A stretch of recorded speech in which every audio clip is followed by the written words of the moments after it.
తీసుకున్నారు leader of the house కాబట్టి మీకు తర్వాత అవకాశం ఇస్తాము. పల్లా రాజేశ్వర్ రెడ్డి గారు మాట్లాడండి. అధ్యక్ష, ముఖ్యమంత్రి గారు సంతోషం. చాలా తక్కువ వయసులో చాలా అనుభవం సంపాదించేసి అలా ముఖ్యమంత్రి అందరి ఆశీస్సులతో దయతో అయినరు ఖచ్చితంగా. కానీ వాళ్ళు ఇప్పుడు మాట్లాడిన దరిదాపుగా గంట సమయంలో కూడా ప్రజలకు సంబంధించిన విషయాల్లో కాకుండా అనేక వారు కొన్ని మాట్లాడినరు. తప్పనిసరిగా తెలంగాణ తల్లిని గత ప్రభుత్వం కానీ లేక బీఆర్ఎస్ ప్రభుత్వం 2014 తర్వాత వచ్చి చేసింది కాదు అధ్యక్ష.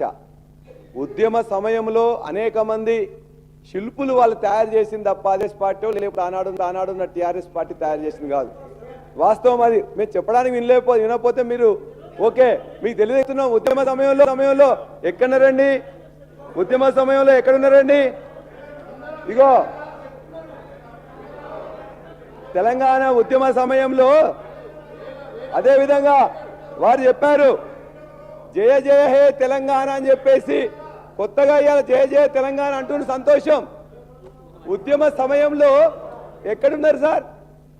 వీళ్ళందరూ తెలంగాణ శిబిరంలో ఉన్నారు, వాళ్ళందరూ కాంగ్రెస్ శిబిరంలో ఉన్నారు. ఈ ముఖ్యమంత్రి గారు ఆనాడు చంద్రబాబు గారు ధర్నా శిబిరంలో ఉన్నారు 2014లో. అది వాస్తవం అధ్యక్ష. ఇవాళ ఒకరి మీద ఒకరు అనుకోవడానికి కాదు. ఇవాళ దయచేసి ఇవాళ గద్దర్ యొక్క ఉద్యమ చెద్దరు కప్పుకొని తప్పుకుందాం అని చెప్పేసి అనుకుంటున్నారు. లేకపోతే ఇవాళ మా దగ్గర కూడా అనేక మంది గోరెడ్డి వెంకన్న కొడియాల ఎమ్మెల్సీ చేసుకున్నాం. పివి నరసింహరావు గారి పేరు ఒక ఇన్స్టిట్యూషన్ కు పెట్టుకున్నాం. జయశంకర్ గారిది ఒక జిల్లాకు పేరు పెట్టుకున్నాం. జయశంకర్ గారిది ఒక యూనివర్సిటీకి పేరు పెట్టుకున్నాం. కొండా లక్ష్మణ్ బాబుజీ గారి పేరు పెట్టుకున్నాం. అనేక ఉద్యమ నాయకుల్ని లేకపోతే సిద్ధాంతకర్తల్ని తెలంగాణ వాదుల్ని ఇవాళ అద్భుతంగా గౌరవించుకున్నది ఇలా తెలంగాణ ప్రభుత్వం. ఇవాళ వారు చెప్పారు శంకరమ్మ గారు శ్రీకాంతాచారి తల్లికి మీరు గౌరవం ఇవ్వలేదని. పోటీలో నిలబెడితే ఆ పోటీలో వద్దు అని చెప్పేసి ఉత్తమ్ కుమార్ రెడ్డి గారిని ఆ రోజున రిక్వెస్ట్ చేసినాం. కానీ ఎవరండి? మీరే కదా పోటీ చేసి ఇలా శంకరమ్మ గారిని ఓడించి అగౌరవపరిచింది. ఇవాళ మమ్మల్ని అడుగుతుంటే ఎట్లా? అదేవిధంగా మీరు చెప్పారు జయ జయ తెలంగాణ రాష్ట్ర గీతం లేదని. ఆ రాష్ట్ర గీతం కాదు, ఇలా 4 కోట్ల ప్రజల యొక్క ప్రతి నాలుక మీద కూడా తీసుకొచ్చింది, రికార్డ్ చేసింది, వినిపించింది, పాడింది ఇలా బీఆర్ఎస్ పార్టీ టీఆర్ఎస్ పార్టీ. ఆ జయ జయ తెలంగాణను రాష్ట్ర గీతం చేయాలని చెప్పేసి అనుకున్నా కూడా రచయిత గారు అది 10 జిల్లాలు అని చెప్పేసి ఉన్నది. కొన్ని ఉన్నాయి కాబట్టి కొన్ని యాక్సెప్ట్ చేయలేదు కాబట్టి రాష్ట్ర గీతం అవసరం లేదు, మనకు జాతీయ గీతం ఉందని చెప్పేసి అన్నాం తప్ప ఏనాడు వారిని మేము అగౌరవపరచలే. ఆ పాటను తీసుకుంది మేము, రికార్డ్ చేసింది మేము అని చెప్పి మీకు తెలియజేస్తున్నాం. అధ్యక్ష, రాజముద్రలో నిన్నే మీరు చెప్పారు, ఇవాళ ప్రసంగంలోనే రాస్తూ ప్రసంగంలో మాట చెప్పారు. ఏమని? ఇవాళ హైదరాబాద్ చూపిస్తాం, తెలంగాణ వైభవాన్ని చార్మినార్ని గొప్పగా చూపిస్తాం అని చెప్పేసి.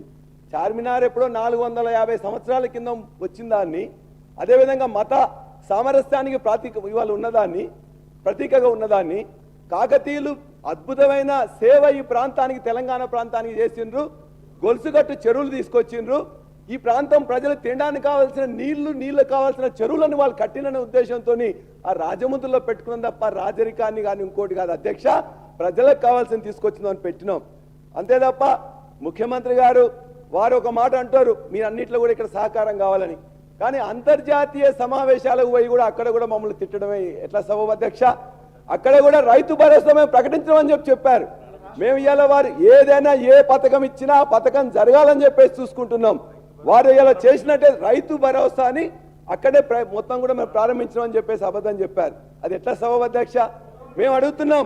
అదేవిధంగా ఇవాళ చెప్పాను, ఆటో డ్రైవర్ వచ్చినట్లయితే తగలబెట్టించుకున్నది. అధికారం మీ చేతిలో ఉన్నది, ఎంక్వైరీ చేయండి, ఇంటెలిజెన్స్ ద్వారా ఇన్ఫర్మేషన్ తెచ్చుకోండి. ఇటువంటి సత్యదూరమైన చెప్పడం అనేది సబబు కాదని చెప్పి కూడా వారికి తెలియజేస్తున్నాం. ఉద్యోగాల గురించి చెప్పారు. ఇవాళ నర్సులు కానీ సింగరేణి కానీ ఇవాళ ఇచ్చే 15,000 ఉద్యోగాలు పోలీసు కానీ ఎవరు నోటిఫికేషన్ ఇచ్చిన అధ్యక్ష? ఎప్పుడైనా పోలీస్ డిపార్ట్మెంట్లో ఇప్పటివరకు 32,000 ఉద్యోగాలు మేము ఇచ్చినాం. ఏ రోజు ఇబ్బంది రాలే. 6 లేక 7 విద్యా సంస్థలు ఇలా హెల్త్ డిపార్ట్మెంట్ కానీ సోషల్ వెల్ఫేర్ కానీ మొత్తం కూడా అనేక ఇతర డిపార్ట్మెంట్స్లో అన్ని కూడా ఒకటే ఒక సమస్య, గ్రూప్ 1 సంబంధించింది 500 ఉద్యోగాలకు సంబంధించింది వస్తే దాన్ని అర్థం చేసి ఇవాళ మొత్తం కూడా మమ్మల్ని బదనాం చేసి ప్రచార పటాటోపంతో మమ్మల్ని అందరినీ ఇబ్బంది పెట్టే ప్రయత్నం చేసింది తప్ప 1,60,000 ఉద్యోగాలు ఒక చిన్న తప్పు కూడా జరగలేదు అధ్యక్ష. ఇవాళ ఇచ్చే ముఖ్యమంత్రి గారు రేపు ఇచ్చే 15,000 ఉద్యోగాలు కూడా మేము నోటిఫికేషన్ ఇచ్చి మేము పరీక్ష పెట్టి మేము టెస్ట్ చేసినవి మాత్రం రేపు వచ్చాయి. అయినా పర్వాలేదు, ఇది ప్రభుత్వం కాబట్టి ఖచ్చితంగా నడుస్తుంది. కనీసం దాన్ని వారు ఒప్పుకుంటే మేమందరం కూడా సంతోషపడేవాళ్ళం. అంతేకాదు అధ్యక్ష, మేమనేది ఇవాళ పేర్లు పెట్టలేదు, ఇంకోటి పెట్టలేదు మేమనలేదు అధ్యక్ష. వారి నాయకుడు రాహుల్ గాంధీ గారే చెప్పారు, ఉత్తరప్రదేశ్ ప్రభుత్వంలో అనేక ప్రభుత్వాలు కూడా అంతకుముందు బీజేపీ ప్రభుత్వం పేర్లు మారుస్తుంటే రాహుల్ గాంధీ గారే చెప్పారు, ఇవాళ పేర్లు మార్పు వలన బిల్డింగ్ల మార్పు వలన ఇవాళ అభివృద్ధి అనుకుంటే కాదు అని చెప్పింది. కాబట్టి మీ రాహుల్ గాంధీ గారు చెప్పిందే దయచేసి విని పేర్లు మార్పు కాదు మిగతాది మార్చాలని చెప్పేసి మేము అడుగుతా ఉన్నాం. అంతేకాదు సచివాలయం వారు చెప్పారు పూలే గారి పేరు పెట్టామని. భారతదేశంలో 29 సచివాలయాలు ఉంటే ఒకే ఒక్క సచివాలయానికి, తెలంగాణ సచివాలయానికి పేరు పెట్టింది బిఆర్ అంబేద్కర్ గారి పేరు పెట్టింది కేసీఆర్ గారి ప్రభుత్వం. వారు చెప్పారు మీ దగ్గరికి అందరు ఎమ్మెల్యేలు వస్తున్నారు, ఆ ఎమ్మెల్యేలు అందరు కూడా వస్తే మీరు భయపడకండి, నేను కూడా అందరిని రిసీవ్ చేసుకుంటా అని చెప్పేసి ఇదే సభలో ఇంతమంది ఎమ్మెల్యేలు నిజంగానే వారిని కలిశారు. నలుగురు కలిశారు, ఇంకోరు ఇద్దరు కలిశారు. వారు ఏం చెప్పారు, నాకు అందరూ సమానమే, ఎమ్మెల్యేలు సమానమే, ఎంపీలు సమానమే, ఎమ్మెల్సీలు సమానమే, అన్ని పార్టీల వాళ్ళకు నాకు సమానమే అని చెప్పారు. అవును, మరి ఎవరికి ఎందుకు ప్రోటోకాల్ గెలిచిన ఎమ్మెల్యేలకు ఇవ్వట్లేదు అధ్యక్ష? ఇవాళ ఎస్డిపి 10 కోట్ల రూపాయలు ఇచ్చింది కదా, మరి లక్ష్మ మా అక్క అక్కడికి పోయి మాకు ఇట్లా ఇవ్వట్లేదని చెప్పేసి అడిగితే, అంటే వారు చెప్పిన దాంట్లో ఎంత నిజాయితీ ఉందంటే నేతి బీరకాయలో నేతి ఎంత ఉందో వారు చెప్పిన దాంట్లో నిజం కూడా అంతే ఉంది అధ్యక్ష. మా అందరినీ 119 మందిని ఎమ్మెల్యేలందరినీ ఎమ్మెల్సీలు అందరినీ కూడా సమానంగా చూస్తారని వారు చెప్పారు. ఇచ్చారా? మరి ఇవాళకి ఇప్పుడు కూడా ఈ యొక్క 119 తరఫున కూడా ఒక కాంగ్రెస్ సభ్యులే కాదు, బీజేపీ కానీ, ఎంఐఎం కానీ, సిపిఐ కానీ మా తరఫున కూడా మేము రిక్వెస్ట్ చేస్తున్నాం.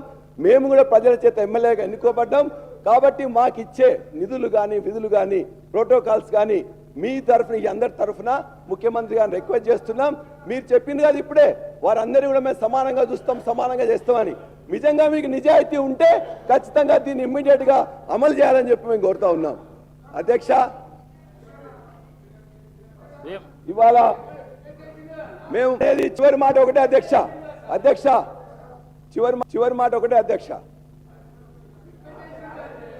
ఒకటే అన్నా మంత్రి గారు సార్ శ్రీగణ్ సార్, మీ ద్వారా అల్లా రాజేశ్వర రెడ్డి గారు గౌరవ సభ్యుని అడుగుతున్నాం.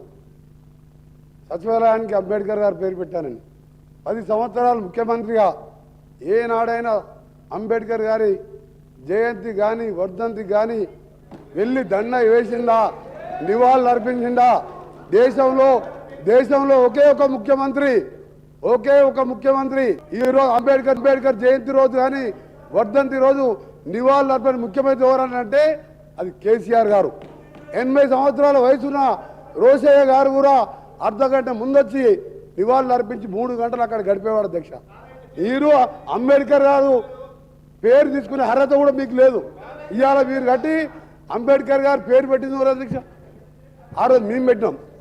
అందుకనే గౌరవ సభ్యుని చెప్తున్నా, మా ముఖ్యమంత్రి గారు చెప్పినట్టు అన్ని సత్యాలు చెప్పి నువ్వు ఇవాళ కానిస్టేబుల్ కృష్ణయ్య కుటుంబం పెట్టిపోయింది, శంకరమ్మ గురించి మాట్లాడిన అధ్యక్ష. శంకరమ్మ గారికి మా ఉత్తమ్ కుమార్ మీద మీరు టికెట్ ఇచ్చినప్పుడు సార్ ఒకటి సార్, మన అంబేద్కర్ అమరవీరుల శుభం, అమరవీరుల శుభం అధ్యక్ష. ఎంత అవమానం అంటే సూపర్ ఓపెనింగ్ ముందు రోజు బుల్లెట్ ప్రూఫ్ కారు 2 గన్మెన్ ఇచ్చి పంపించారు అధ్యక్ష. మేమందరం అనుకున్నాం రాజ్యసభనా ఎమ్మెల్సీనా ఇతరులు. ఆ స్తూపం ప్రారంభించను, ఓపెనింగ్ అయింది, స్టేజ్ మీద పిలిపించను, మధ్యాహ్నం ఆ కారు గన్మెన్లను వాపస్ తీసుకొని మళ్ళీ రోడ్డు మీద పంపి మీది ఎంత అవమానకర బతుకు ఒకసారి ఆలోచించుకోండి. మళ్ళీ ఒకసారి అంబేద్కర్ పేరు కానీ అమరవీరుల కానీ తెలంగాణ గురించి మాట్లాడే నైతిక అర్హత లేదు. సాగు నోట్ల తలకాయ పెట్టలేదు అధ్యక్షులు. మోసం చేసి తెలంగాణ ఇచ్చింది కాంగ్రెస్ పార్టీ, పోరాటం చేసింది సకల జనులు కాంగ్రెస్ నాయకులు. అయితే సాగు నోట్ల తలకాయ పెట్టినాడు. సాగు నోట్ల తలకాయ పెట్టేవారు నిమ్స్ హాస్పిటల్ దీక్ష చేస్తారు అధ్యక్ష. ఇప్పటికీ అలా మెడికల్ సర్టిఫికేట్ తీసుకొచ్చిన మెడికల్ సర్టిఫికేట్ విటమిన్ ఆయన ఏ మెడిసిన్ తీసుకుంటో ఆ మెడిసిన్ తోని ఒక మణిపూర్లో ఒక మహిళ 15 సంవత్సరాలు ఉంది అధ్యక్ష. కేసీఆర్ గారు సాగు నోట్ల వేట దీక్ష ఇంకా 15 నెలలు అన్ని దొంగ దీక్షలు చేసుకుంటా దొంగ మాటలు మాట్లాడుకొని ఇవాళ పాపం చేస్తుందో ఇవాళ గౌరవ ముఖ్యమంత్రి గారు చెప్పినట్టు ఇవాళ జయశంకర్ లేదు, కాళోజీ నారాయణ ఆడిటోరియం లేదు, మీకు ఎక్కడ కమిషన్ వస్తాయో అది కట్టాలి, మోసం చేయాలి. ఇక్కడ అబద్ధాలు మాడుకోండి మళ్ళీసారి నాంపల్లి జరగాలి ఎక్కడ జరిగారో ఆ గౌరవ ముఖ్యమంత్రి ఉన్నట్టు అలా దేదే పాప అనుకుంటుంటాం మేము. పల్లా రాజేశ్వర రెడ్డి గారు అధ్యక్ష, గత ముఖ్యమంత్రి గారు ఎప్పుడు ఎక్కడ ఎవరికి నివాళులు అర్పించో వారికి ఫోటోలు కావాలంటే మేము ఇస్తాం. అయినా ఇవాళ గద్దర్ గారికి కూడా ముఖ్యమంత్రి గారు చెప్పారు మేము నివాళులు అర్పించలేదని పోయిందని. గద్దర్ గారు చనిపోకముందే హాస్పిటల్లో కావాల్సింది ఏర్పాట్లు చేసింది కూడా నేనే పల్లా రాజేశ్వర రెడ్డిగా నేను పోయినా. రెండోది ఎల్బీ స్టేడియంలో పెట్టిన తర్వాత ఎల్బీ స్టేడియంలో ఏర్పాటు చేసి ఎల్బీ స్టేడియం నుంచి ఇంటి దాకా తీసుకుపోయింది కూడా నేనే. ఎల్బీ స్టేడియం తర్వాత ముఖ్యమంత్రి కేసీఆర్ గారిని తీసుకుపోయి నివాళులు అర్పించింది కూడా మేమే. ఇంత అబద్ధాలు చెప్తే ఎట్లా అధ్యక్ష? ఇంత అబద్ధాలు చెప్పకూడదు అధ్యక్ష. నేను చెప్తున్నా కదా, గద్దర్ యొక్క ఉద్యమ చెద్దరు కప్పుకోవడానికి ప్రయత్నం చేయండి. రఫీలతో జేఏసీ కేవదండరాములు అందరినీ కూడా తుపాకీ దాటిండ్రు, వాళ్ళ మీద తుపాకీ పెట్టి చేస్తున్నారు. ఇవన్నీ అబద్ధాలు కరెక్ట్ కాదు అధ్యక్ష. ఒకటే మాట, అంబేద్కర్ గారిని కూడా అధ్యక్ష అంబేద్కర్ వారి గల్లనే మీరు ఇలా సీట్లో కూర్చుంటున్నారు. అంబేద్కర్ గారిని భారతదేశంలో ఇప్పటి వరకు ఏకైక అద్భుతమైన ఇవాళ స్టాట్యూని పెట్టి గౌరవించింది కేసీఆర్ గారి ప్రభుత్వం. అదేవిధంగా ఇవాళ అంతేకాదు 29 సచివాలయాల్లో ఒకే ఒక సచివాలయానికి పేరు పెట్టింది కూడా కేసీఆర్ అంబేద్కర్ సచివాలయం. ఇవాళ అద్భుతమైన ఒక స్టడీ సర్కిల్ పెట్టింది కూడా కేసీఆర్ గారు. ఒకటే నిమిషం అధ్యక్ష, ఇవాళ మేము చివరిగా ఒకటే మాట రిక్వెస్ట్ చేస్తున్నాం ముఖ్యమంత్రి గారిని, ముఖ్యమంత్రి గారిని మీరు చెప్పిన గంట సేపట్లో ఈ యొక్క రాజముద్రలు, ఈ చిన్న మార్పులు లేకపోతే ఇవన్నీ చేసి ప్రజలను మార్పు వైపు చెప్పకండి. ఇదేదో మార్పు జరిగిందని చెప్పకండి. మీరు ఏదైతే 6 గ్యారంటీలు ఇచ్చారో లేక 13 అంశాలు ఇచ్చారో 420 మేనిఫెస్టో చెప్పినరో దాన్ని మీరు ఒక్కొక్కటి చేస్తుంటే మేము ఖచ్చితంగా సహకరిస్తాం. మిగతా అన్నిట్లలో కూడా ఇంకా వ్యంగ్యం అనేది పనికిరాదు, ఇంకా తులనాడడం అనేది పనికిరాదు. మీరు మా సహకారం కావాలి ఇట్లా అని చెప్పేసి అనుకుంటున్నప్పుడు ఇంకా 60 రోజుల తర్వాత కూడా రోజు మీరు చేయలేనప్పుడే ఇతరులను తిట్టడం అనేది జరుగుతుంది. చేసే శక్తి ఉంటే దమ్ముంటే ఖచ్చితంగా మీ యొక్క పని విధానం చేసుకుంటూ మా దగ్గర నుంచి సహకారం కోరడం తప్ప ఇది సరైనది కాదు. మేము చివరిగా ఒకటే మాట చెప్తున్నాం, మీరు ఏదైతే గవర్నర్ ప్రసంగంలో పెట్టలేకపోయినరో వాటన్నిటిలో ఇవాళ యువజనులకు సంబంధించి యువ వికాసం కానీ చేయూత కానీ ఇతరులు చేయాల్సిన అన్ని కూడా మీరు చెప్పిన విధంగా ఖచ్చితంగా 100 రోజుల్లో చేయాలని చెప్పి కోరుతూ ఈ అవకాశం ఇచ్చినందుకు మీకు ధన్యవాదాలు తెలియజేస్తున్నా. జై తెలంగాణ. వేముల వీరేశం గారు మీకు ఇస్తా.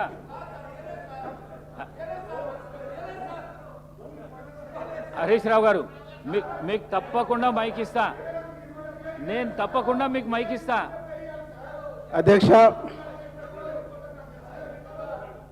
అధ్యక్ష ప్రతిపక్ష వాళ్ళు మాట్లాడు, నేను తప్పకుండా మీకు మైక్ ఇస్తా. వేముల వీరేశం గారు గౌరవనీయులు హరీష్ రావు గారికి వారు పేరు తీయటం జరిగింది కనుక తప్పకుండా ఇస్తారు. స్పీకర్ గారు చెప్పిండ్రు.